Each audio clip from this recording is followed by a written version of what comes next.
back at, well, we were so excited last week. Welcome to Clicks and Bricks, where we talk about the entrepreneur mindset, everything from Main Street brick and mortar business to that billion-dollar manufacturer. Today's episode is brought to you by MyGoSite, where you can build funnels and website all from one location. Easy to use, drag and drop builder. Build your first funnel today. Fully customized checkout experience, 14-day free trial, no credit card needed. Welcome back to today's episode of Clicks and Bricks. My name is Ken. Today we have Ben. He's the COO of BeeHex. He's also the co-founder, and they do automated food services. Before we jump in, bring Ben in. If you want to join my text line community, 314-370-2871. You can just say hi on that text line. Just send me a text message, say hi. Or you can ask me any question about business or technology, and I'll do my best to give you an unbiased answer. How you doing today, Ben? Doing great. How about you? Fantastic. Thank you for joining our show. We had a little bit of time to talk before the show started, and super excited to talk to you guys about the stuff that you're doing, really innovative stuff. Before we jump into that, can you tell us a little about you and what does BeeHex do? Sure. So about me, I'll make it fast, but I thought I was going to be a professional baseball player. I played through college and then ended up getting hurt. And from there, I knew I wanted to start some kind of business. So I played with a few ideas, had no idea what I was doing. But I invented a fitness product that it was an idea I had back during baseball. I would always do forearm workouts. And so I thought this flexing dumbbell could be a great product for baseball players. And when I made a prototype and started playing with it, I was like, oh, this is kind of like the shake weight. So we created a video on the lowest budget of all time, and we put it online at about and we were so surprised that people didn't jump on it and start, buying them or asking us questions. But 2 weeks later, we got a call from Jay Lenos' stage manager, and he said, "You guys own this?" And so I said, "Yeah." He's like, "Can we put it on tonight?" And it's just out of nowhere. So we got a ton, a couple million views and lots of publicity, and so that was a great success. And I was still making them in my apartment throughout the night just to sell as many as we could. Right. We made a ton of mistakes, but we made some money. But that was, I met a lot of people, and it was just a great setup for then I was in law school at the time, so starting to practice law, and then realizing, okay, after a few years of practicing law, I'm going to start something else. What's it going to be? And around that time, I met Anjan Contractor. He's CEO of BeeHex. And he told me about 3D food printing and how there are certain things about the future where we'll be partially in space and then, some things happening on Earth. And I thought the whole thing was really fascinating, and how could we use the technology? It was really intriguing to me. So we became pretty good friends and started the company together with a couple other people. And so the BeeHex was based on a NASA project. We're a NASA spinoff. And the technology was built for personalized nutrition or meal production on a deep space mission. And it was a small machine, and the first example was a 3D printed pizza. Well, it was a government project, NASA project, so that kind of pissed off Ted Cruz and some others, so they ended up cutting the funding. But that opened the door to Anjan starting the company, and then we were looking at different uses for it. And we did demonstrations and that sort of thing, but we got into just trying to honestly make money and build up a company. So we had the first kind of low-hanging fruit was in the bakery industry, where we take any kind of incoming object, a cookie, a cake, any other baked good, and then we can deposit on top of it. Right. And it turned out we could do these intricate, good-looking decorations. So we started selling machines to medium up to large size bakeries, and that's what we've been doing since then, developing some pretty sophisticated vision systems, different robotics and conveying systems. So we're selling all of that equipment to industrial customers. At the same time, we're building a retail machine where you can do the same thing. Right. But you walk up to it just like it's the key making kiosk, but you grab a cake and it's the last step. You put it in there and it'll write whatever message you want, just to take that out of the hands of the retailer. Right. And the other project is still, we won the NASA Deep Space Challenge just recently, a few weeks ago. And so we'll be building a machine for space. And it goes back to that original sort of design that we've played with quite a bit. But it is getting really close to the replicator. So you have, like a dehydrated, really lightweight food material. If you can imagine all the waste of food, like a broccoli stalk or something that you're not using, all powderized. And then we use that to 3D print a full meal, and then we're heating certain portions of it, and it's ready to go. And the whole thing, it just reminds us so much of the replicator, and it's actually, it's like getting 80% of the way. That we need to figure out a way to print the fork next and the plate and everything. But yeah. It's really So you're talking about like the Jetsons, right? The TV show, they'd hit the button and the food would just come out and just be made right there in real time, or near real time, right? It's I know when you 3D print something out, like if you 3D print a tchotchke, right? It takes quite a long time. Does food print faster than that? It just depends on what you're printing. Okay. If it's like, let's just imagine some sort of, I don't know, chicken and broccoli and some mashed potatoes. Right. You could print that, and it would look really similar to the real thing in 2-3 minutes. You could probably cook it in another minute. Let's say 5 minutes. So it's not like, instant. But that's as good as I could do in my kitchen today with my Food Ninja, right? With stuff in the refrigerator, right? So yeah. We're not talking about a long time. So 10 machines could easily handle a 50 person crew. Pretty easy, right? To get them through lunch. Yeah. It wouldn't be like fully managing this machine all day long to make sure that everybody got their meals. Right. And the beauty of it, so if you're using this, I hate to say waste material, but ugly food, kind of, powderized broccoli stalks or whatever, you can add in different nutrients along the way. So that's where the personalization comes in. If you really need vitamin D or A or something like that, and astronauts know all those things because before they go up, they need to figure out what are they going to be deficient in. And you can add those things to the meal so that doctors on Earth or wherever, they know that they're getting their dosage of something. Right.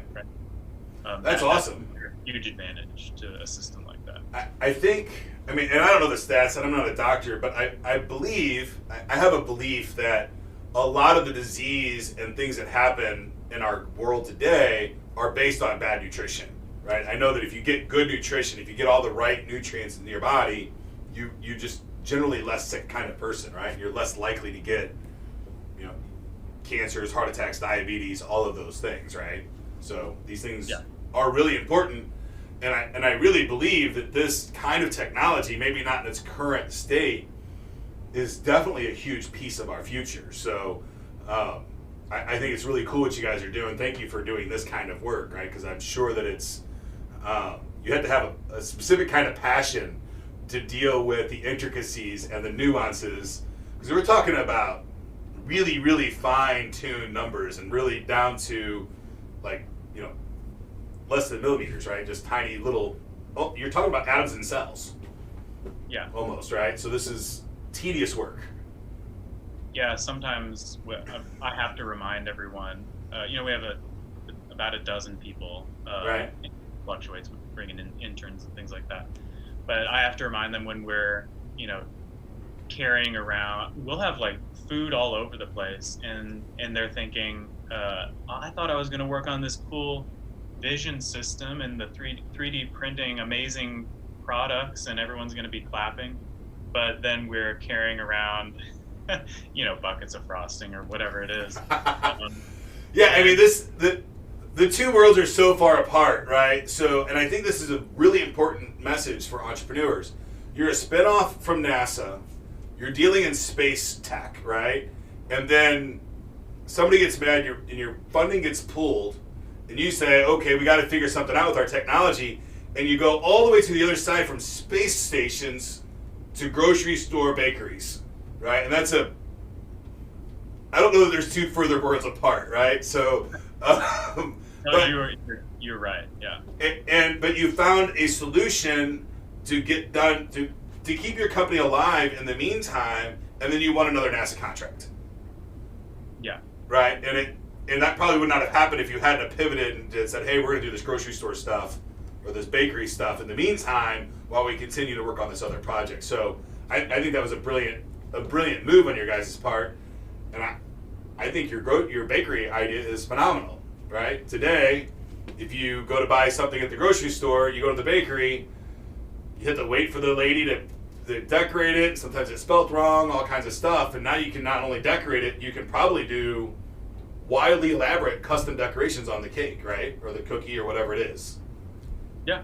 So yeah, there's some limitations, but it can be, if you imagine, some of the cool things are like if you imagine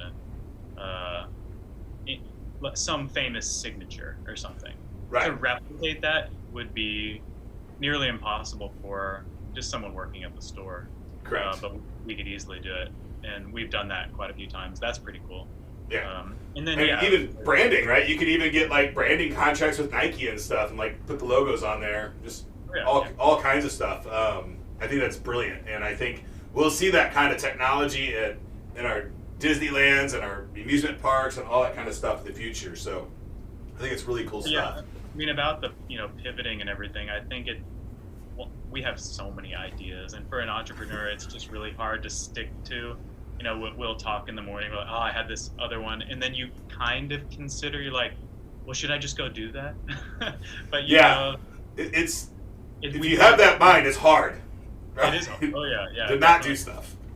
So we try to stick to so we have kind of gone in different directions, and I don't know, you could call it a pivot, but we try to stay within our strengths. And so, the 3D printing, everything about 3D printing and depositing and vision systems and conveying and robotics, that's where we've built up a lot of knowledge and a team. And if we were to just go, I had an idea about some kind of fitness-focused furniture or something. Well, that's just totally different than what we... Right. Right. You still pivoted in your wheelhouse. It was automated food prep, right? But it is just a different client, right? Not even a different type of client. I mean, you're talking about government and corporate are two different worlds, but it's still dealing with big business, right? It's a lot of contract work, a lot of jumping through hurdles, getting in front of the right decision makers, right? Those are all pretty big challenges. So you have your weight machine, you have success on Jay Leno. Did you actually get to go on Jay Leno, or did they just play your clip? No, I think they played part of the video. They played part of the video? Okay. It was on the View, Jimmy Kimmel, The Doctors. It was on like 13 or 14 shows.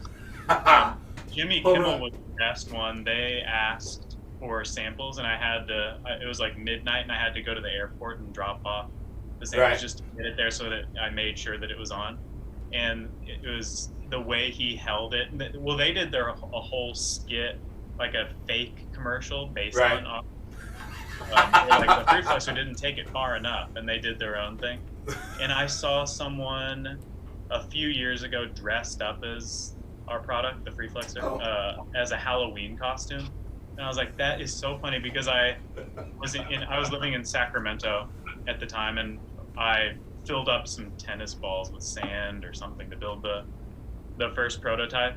And then it's just really cool if you're an idea person to imagine this thing that I'm doing in this little apartment in Sacramento, then someone is going to dress up as this on Halloween. There's no way.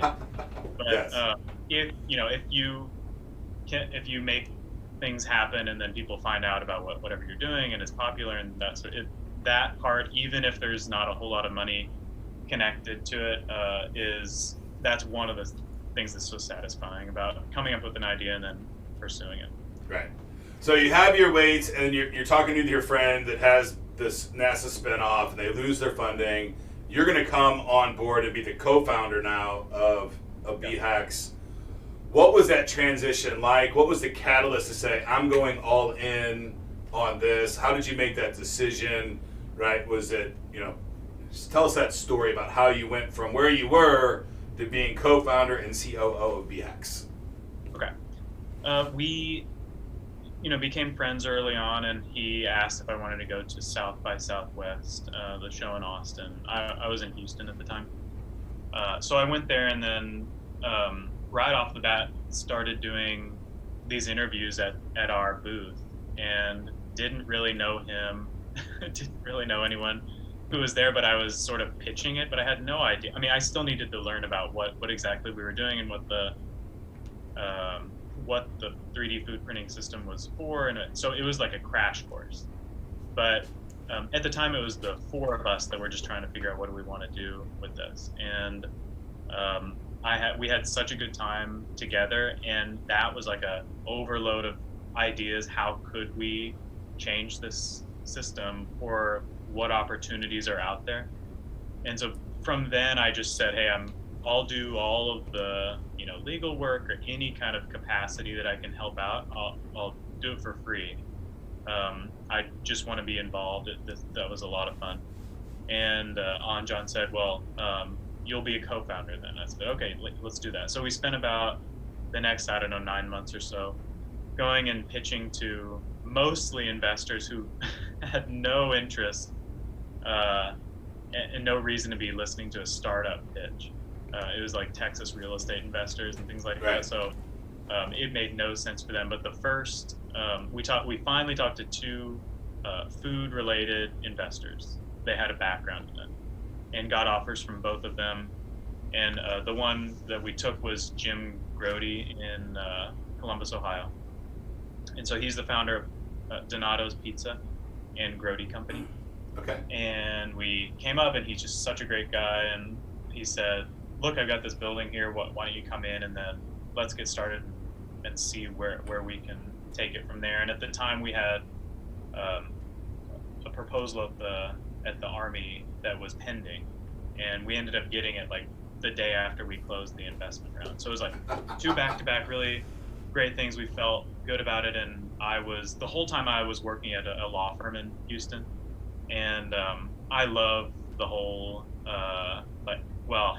I kind of like secretly working on things, and then one day you say, hey, I've built up whatever it is, or invented what it is. So I was going into work at 5:45, 6 in the morning, and then working for like 3 hours before anyone would show up. And I had all that time to work on BeeHex stuff, and then I'd work during the day. And so when we got the investment, I said, okay, I'm gonna move up there as fast as I can. And it was, about 2 weeks later that we moved, and just got started. And I thought it could be this rapid scenario where we get the funding, we get this Army thing, and we like install one machine, and like boom, we get bought out or something. But instead of that, it's just been probably a fairly typical experience of building a company just from the ground up, and from that early investment, which didn't take us maybe the year or less than the year. We've just sort of been on our own. We had another investor come in, a local venture capital firm, but we've been going off of sales and then the contract with the Army, and figuring out all of the things about who do we hire, and managing people. And so you're not just in the daily grind of the business, right? And then growing it. And, and that's a fun place to be. I like the grind, right? That's yeah, I do too. Yeah. I come in on the weekends and just clean up, just so that we have a nice office on a Monday. Yeah, there you go. Just stuff like that. And my dad was a business owner, and same kind of thing. We have a lot in common whenever I tell him about struggles and stuff. I think everyone goes through the same thing. How do we motivate everyone, and then let them know we care, but you got to do the things we tell you to do. It's just all the things that any business owner is. Absolutely. And in business, obviously, it hasn't been all VC closes and the next day Army contract wins, right? Those kinds of weeks are probably few and far between in reality, right? So, and there's a lot of adversity, a lot of challenges, a lot of things you have to overcome. And sometimes in business, unfortunately, business owners are to the point like, oh, they're like, screw this, I'm just going to go back to my regular job, right? Especially if I guess I'm fortunate. I spent very little time in corporate America, so I don't have a lot of experience, and I didn't like it, so I just have this bad taste in my mouth of what that is. So I'm just never going to go back to it. So, but a lot of people do, and a lot of people do temporarily and long term.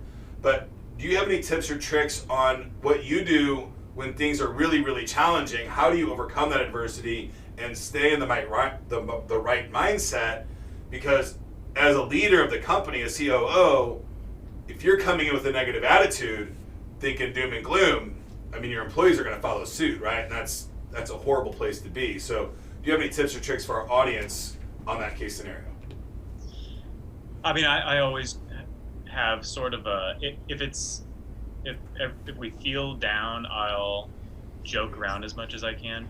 And then that makes the whole situation, at least fun while we're here. Might as well have fun. So I think everyone enjoys that environment, but we've just gone through the roller coaster so many times and then I can imagine 20 years of that, but that we kind of have this confidence that we'll get through.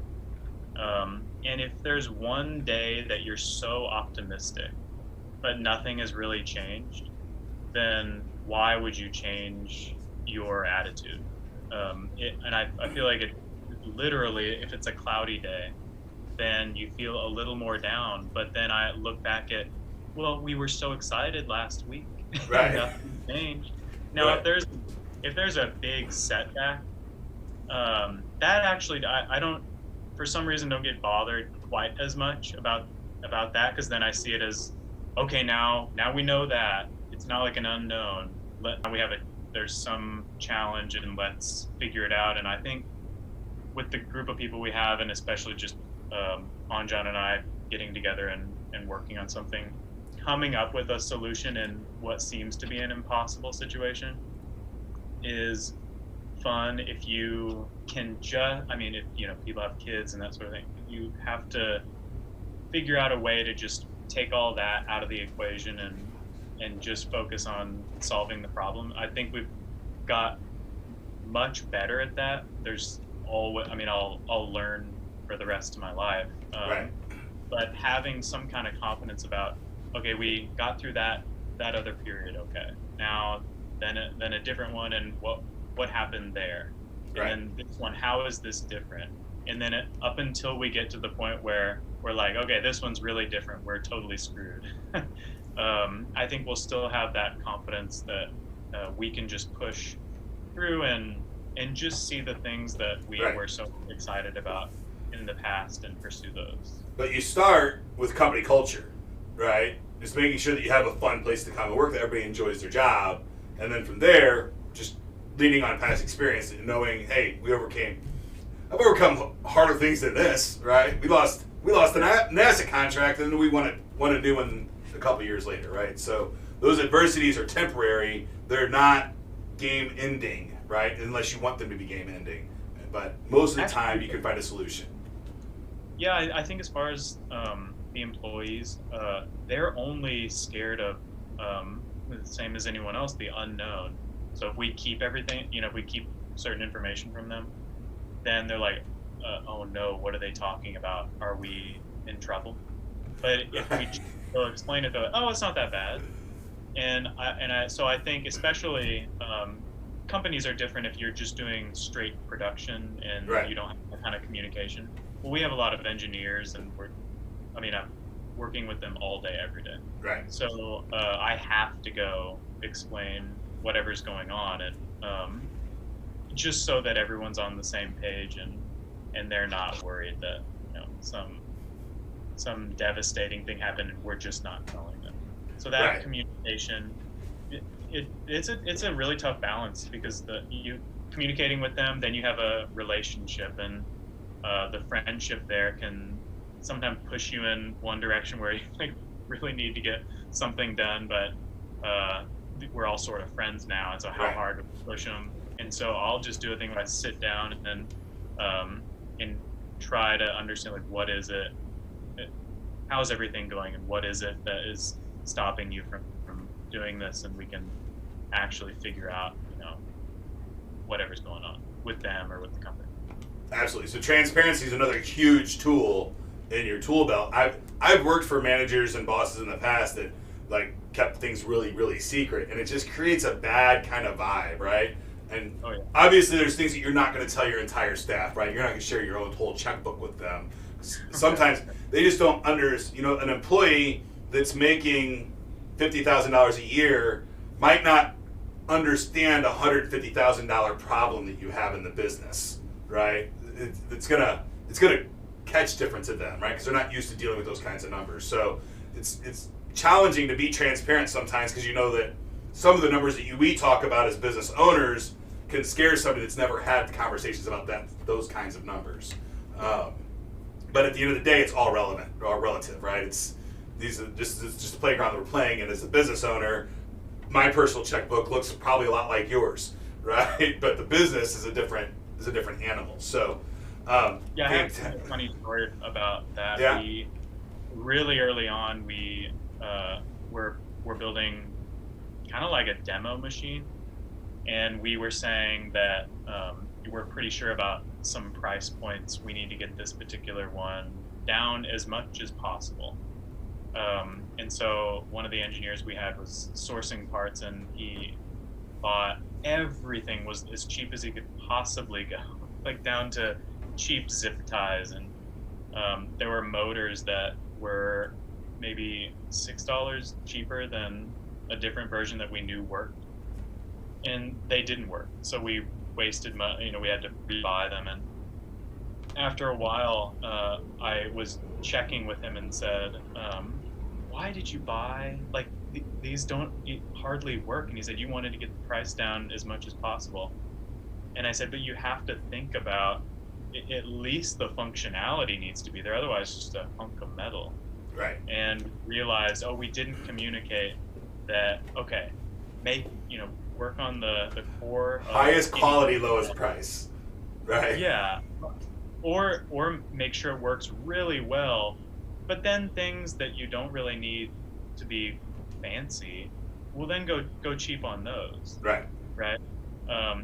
So we realized we made a mistake that went on for, 3 months or so of building out this bill of materials that was based on the goal of save a penny, but that's not what we meant. So we fixed that, but right. And it's challenging. It's very, very challenging. I have employees that have that mindset of the lowest thing. I use the phrase "buy once, cry once."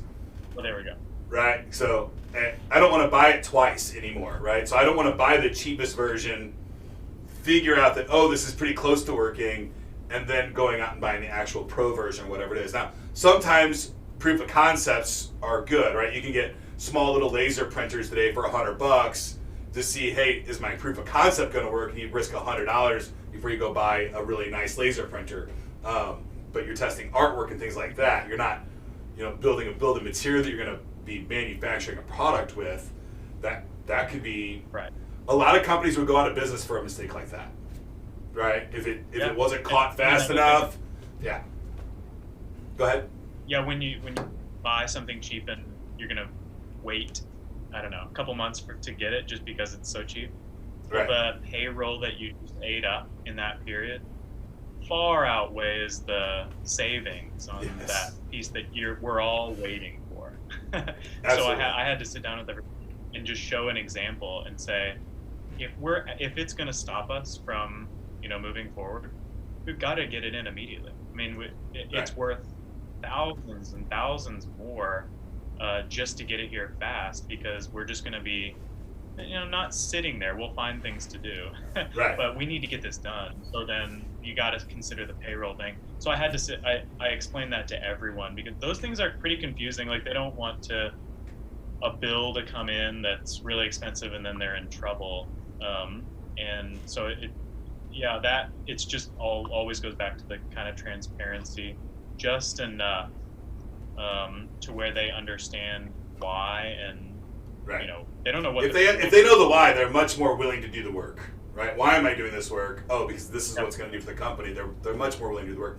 I've found that there's really two kinds of employees in the world. There's employees that do well with objective direction, and there's employees that do well with subjective direction.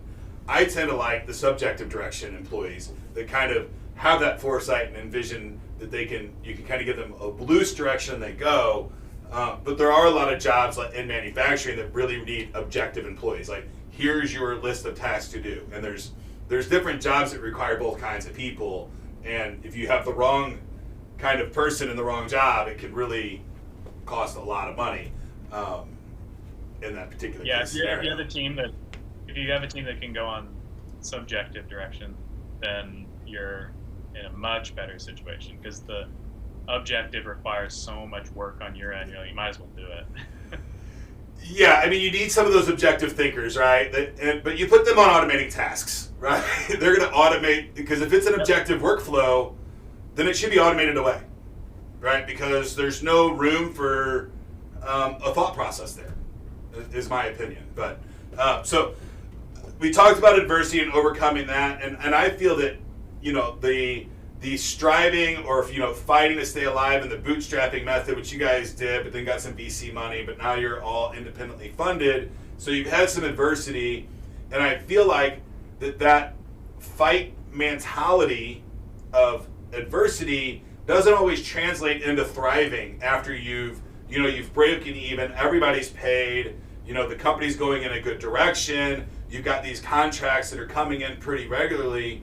How do you step back from that, what is a successful business today, and decide, hey, I'm going to go ahead and take additional risks. I'm going to put more things on the line so that our company continues to grow, because we all know that a government contract can go away in a day, right? And new technology can hit the market and change your business in a dramatic way in a couple of months even. So it's important for business owners to keep hungry and keep moving forward, but it's a different mindset.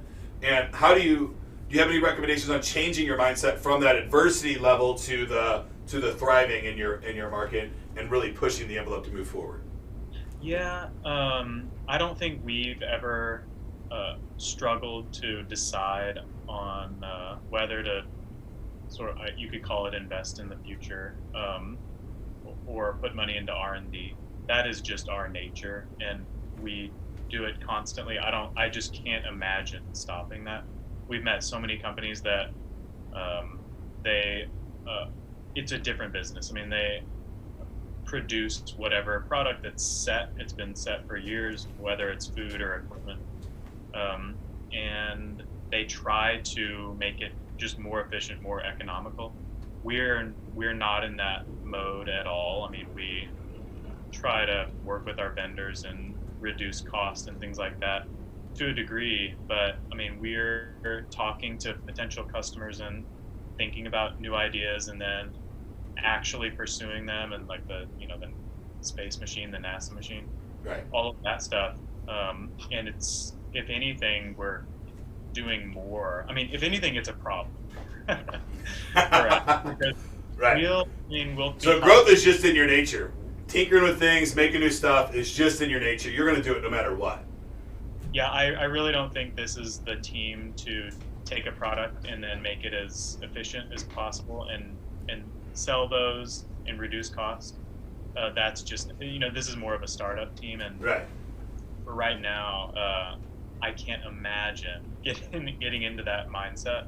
Right. And so that's why other companies that come in that have been around a while are like, oh wow, I just can't believe you can do that, and that's so cool. Right. And everything, but that's just all we've done. So in that world, what I think my recommendation would be, like in your bakery line, right?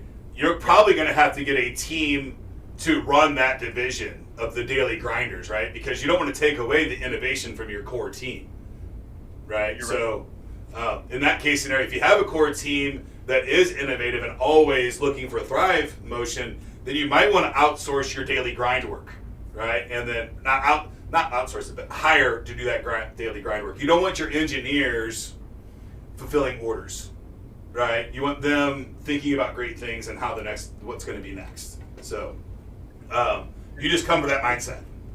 Yeah, we're sort of in the process of it. So that was the decision that we made, was this team is not built for that. It will take a separate team. Right. So like going into next year, we're starting to figure out how are we going to build that second team over time, right. So that it's just exactly what you're saying, because you can move them both directions, right? You can take innovators and make them grinders, and you can make grinders and make them innovate, but not for very long periods of time, because you'll kill an innovator by making him do a daily grind, right? It'll just destroy his mindset, and he will not be as valuable for you as he could be, right? And the same, if you have a grinder, like just a daily task, like a task monster that just knocks these tasks out. If you make him stop and like try to think outside the box and do creative stuff, that person might have that ability to do it, but it's gonna be challenging for them, and you'll end up burning them out as well, right? Is the way I see those kinds of things, and it's a challenge, right? Because multiple people cost multiple amounts of money, right? It's expensive to have staff, so. And that's why you need the separate teams, because them working together, there's a lot of conflict. Right. And sometimes when we're trying to design something or come up with a solution in the problem solving, I mean, it's like you're not doing anything. You could be sitting there kind of staring into space, because you're just coming up with a creative solution. But I think that would bother someone who can just knock out tasks. Right. Like, what is he doing? He's lazy. He's just sitting there all day. He's not doing any work, right? It's in that bickering back and forth. It's not good, right? Like, I've always said, sales and operations, you got to keep them in two different buildings or two different rooms. You can't even have them in the same room, because it's just way different mindsets, right? So. Well, I think for a different reason, like when the sales, so I'll for the most part do all of the sales, call, right, and visit people and stuff like that, and it's okay because I've been here from the start and that sort of thing. But a different salesman, that if they were to see problems, they'd be like, "Oh, no way we can do that," and I'm like, right. No, it's fine. We'll get through. We always have, and there's a process of doing that. And, right. But if they see like we run a sample or some kind of proof of concept or something, like, oh my gosh, where there's no chance we can do this for them, it just drops their enthusiasm, when right. they see the real engineering work. But then Absolutely. Over time, it is amazing, engineers that get to a solution over some period of time. It goes from you're certain that it's impossible to, okay, maybe there's some glimmer of possibility here, to I can't believe I didn't realize it was that easy. Right, absolutely.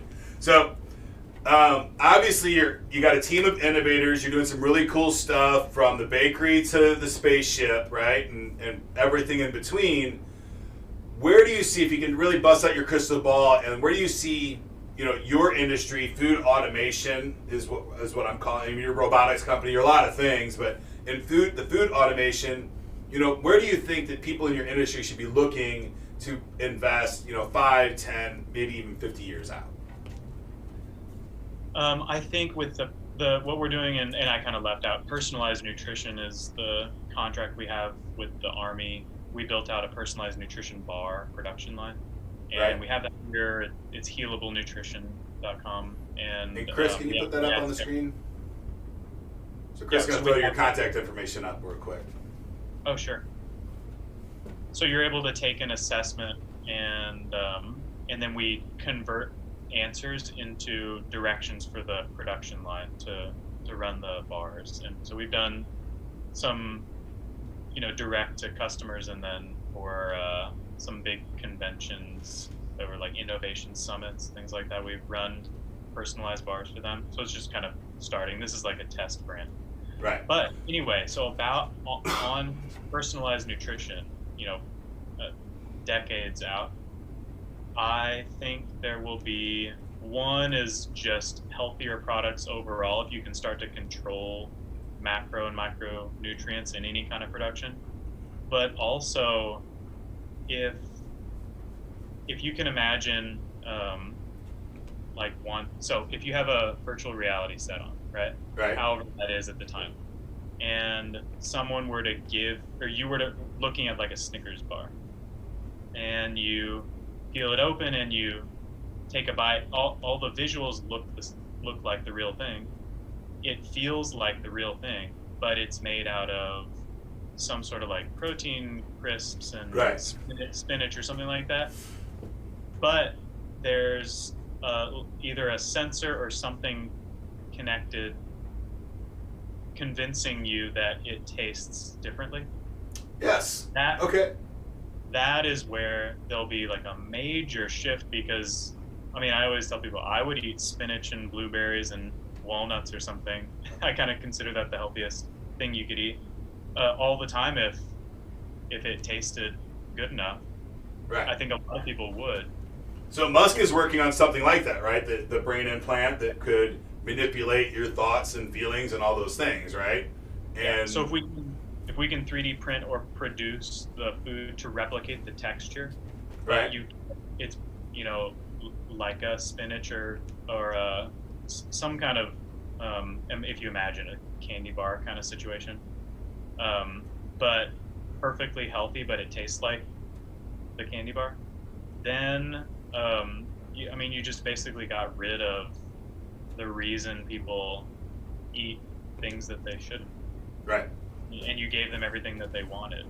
So I don't know how long it'll take to get there, but that vision for personalized nutrition is kind of like the ultimate goal. Right. And that ripple effects through everything in our world, right? If we can just get the human race to eat healthy, like on a daily basis, then we eradicate a lot of disease, we reduce our medical infrastructure need by a significant amount.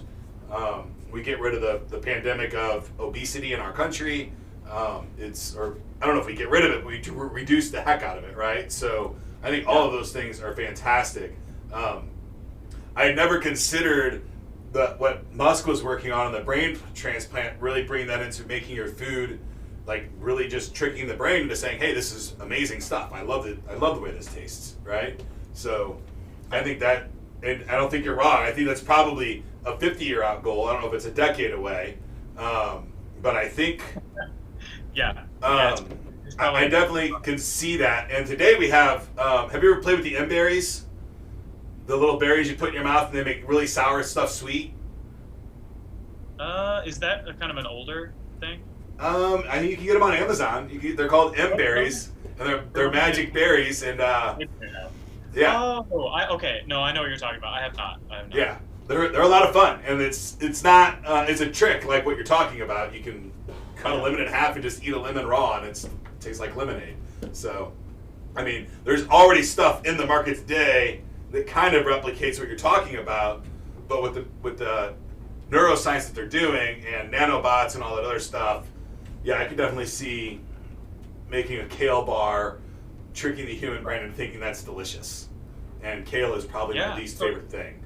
So whenever there's people go, if they're in an office and you have M&Ms out or someone brings in donuts or something like that, I always just don't want to have anything like that out for me, because then I really want it, but then I'll walk and be like, I shouldn't, I'm going to feel bad, so I'll leave. But it's so hard. But imagine if you could get the enjoyment out of that and then not have the feeling of... Yeah, but you eat spinach. Yeah, that's absolutely. That's the... We'll count on you to get that done. Okay. You and your team to accomplish that for all of mankind. Yeah.